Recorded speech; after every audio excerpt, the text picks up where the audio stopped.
Holy shit.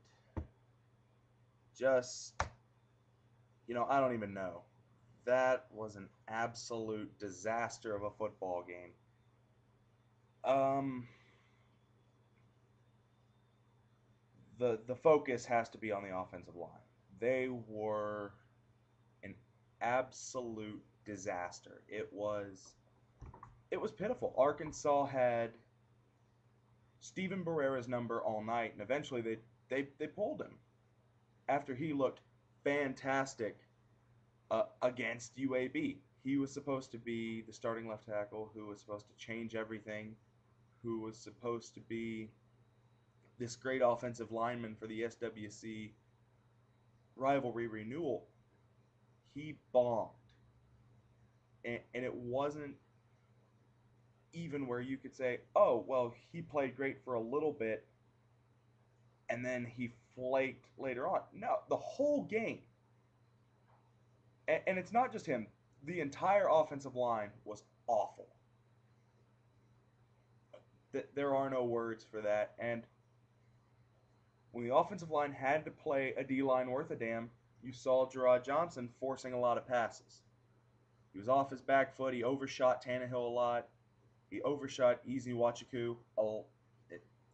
It was just a sloppy performance for the offensive line, for Gerard, basically for the entire offense. Cyrus Gray played decently. I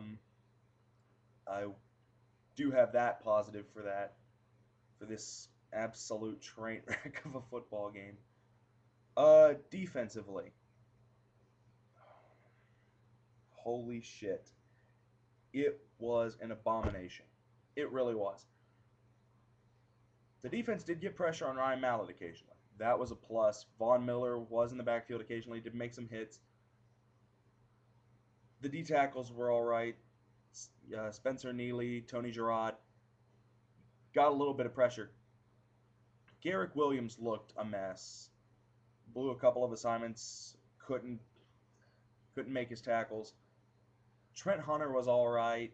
He made tackles basically.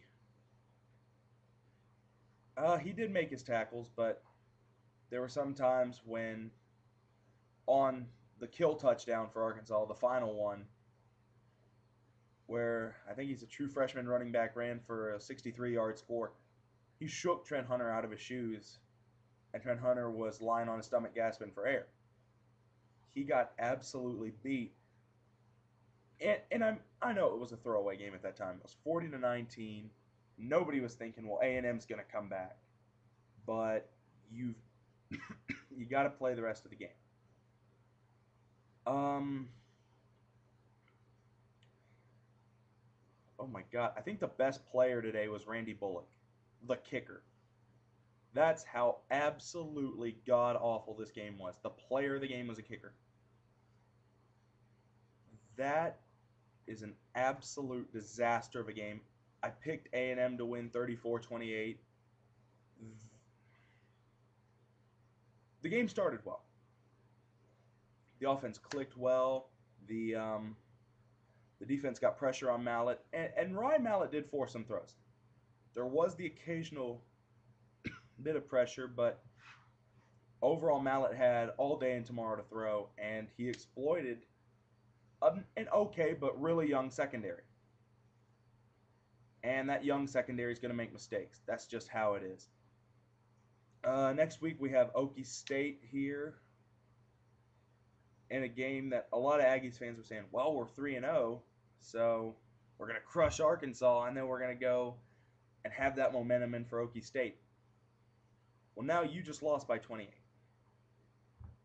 It's an absolute nut up or shut up week. Yes, I quoted Zombieland. Sorry. But it is a big time look in the mirror week for the Okie State game. Because the Arkansas game was a disaster. We played 3 okay games and then absolutely laid an egg on national TV. So this Saturday, Big 12 opener at home. We got to play better. Plain and simple. That was an absolutely atrocious performance. That's all I got to say. Thanks and gig 'em. Farmers fight. And please, dear God, let Squeak get better.